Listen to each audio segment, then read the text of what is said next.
Hello दोस्तों, कैसे हो? उम्मीद करता हूँ आप लोग बहुत ही अच्छे होंगे, मस्त होंगे, व्यस्त होंगे। तो चलिए, मैं विज्ञान के पार्ट 1 के भी क्वेश्चन कुछ ला चुका हूँ। तो चलिए, मैं आपको सामने उस सब का बताऊंगा दोस्तों।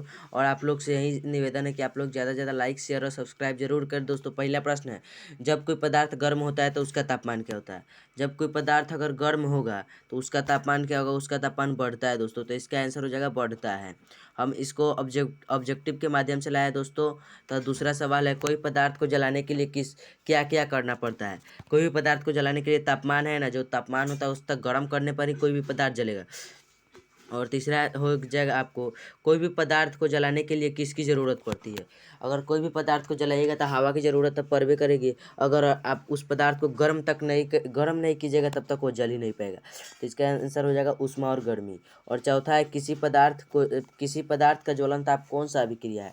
किसी पदार्थ का जलना रासायनिक अभिक्रिया हो सकता है दोस्तों, इसलिए इसका आंसर रासायनिक अभिक्रिया है। और पांचवा सवाल है आपके सामने, किस पदार्थ को पानी के अंदर डुबा के रखा जाता है? सफ़ेद फास्फोरस है दोस्तों। सफ़ेद फास्फोरस है ना, जो उसको पानी के अंदर डुबा के रखा जाता है। अगर सफ़ेद फास्फोरस को पानी के अंदर डुबा के नहीं रखिएगा तो वो जल्द से जल्द आग पकड़ लेता है। और उसके बाद छठा सवाल है, कौन से पदार्थ कमरे के ताप पर जलना शुरू कर देता है?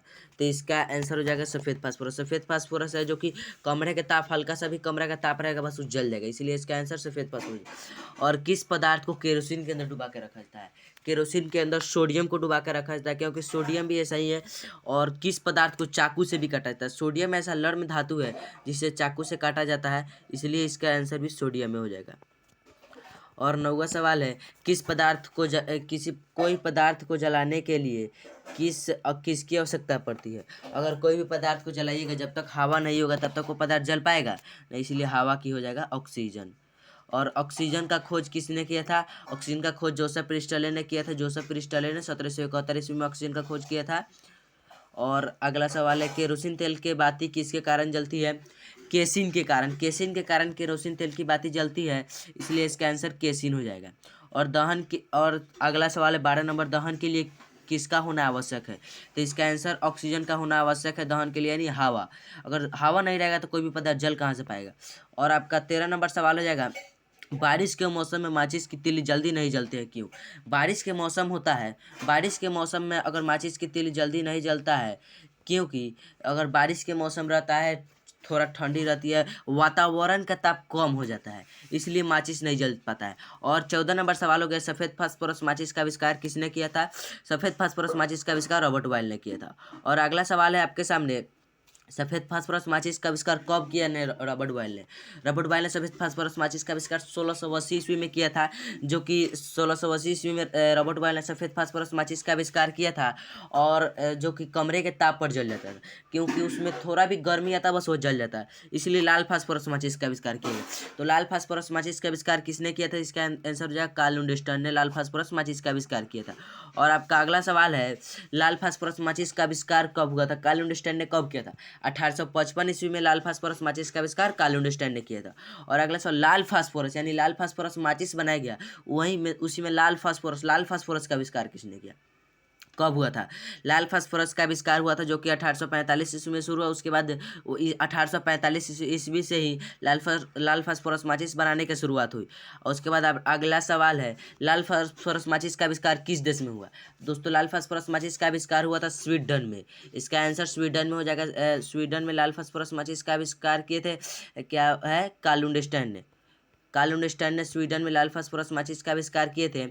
और अगला, विद्युत क्षेत्र का खोज किसने किया? विद्युत क्षेत्र का खोज किसने किया? तो दोस्तों माइकल फैराडे है, जो कि बल्ब का भी खोज किए थे, उसी ने विद्युत क्षेत्र का खोज किया था, माइकल फैराडे। मोमबत्ती का इतिहास में माइकल फैराडे ने ही बताया था। और इसके बाद एक और सवाल है, मोम क्या है? तो दोस्तों मोम एक ईंधन है, तो इसलिए इसका जवाब मोम एक ईंधन है। और 23 नंबर सवाल हो गया, मोम किससे बना होता है? मोम है जो हाइड्रोजन, जो कि जल जाता है, हाइड्रोजन। और एक बात आप लोग विशेष तरह से ध्यान रखिएगा दोस्तों, हाइड्रोजन और ऑक्सीजन, हाइड्रोजन जलता है और ऑक्सीजन जलाता है दोस्तों, इस बात का खास से खास ध्यान रखिएगा। हाइड्रोजन जलता है, ऑक्सीजन जलाता है, तो इसका हो जाएगा मोम किससे बना है? तो मोम हाइड्रोजन और कार्बन से मिलकर बना है। मोम हाइड्रोजन और कार्बन से मिलकर बना है। और 24 नंबर सवाल है, मोम कहाँ से निकलता है? मधुमक्खी की छत्ता होता है, यानी जिसको हम लोग अथी बोलते हैं, मधुमक्खी के छत्ते से ही मोम निकलता है। और आपका 25 नंबर सवाल हो जाएगा दोस्तों, चूना चूना और पानी को मिलाने से किसके कारण दूधिया बन जाता है? तो कार्बन डाइऑक्साइड के कारण चूना और पानी को मिलाने से दूधिया बन जाता है कार्बन डाइऑक्साइड। और दोस्तों विशेष प्रकार से हम लोग इस अगला और पार्ट 2 में आप लोग से मिलेंगे। तब तक के लिए जय हिंद। और आप लोग से एक ही निवेदन, ज़्यादा से ज़्यादा शेयर करें, लाइक और सब्सक्राइब जरूर करें। और जो भी प्यारे दोस्तों चैनल पर नए जुड़े वो लाइक और सब्सक्राइब जरूर करें। मिलते हैं नेक्स्ट वीडियो में, तब तक के लिए जय हिंद।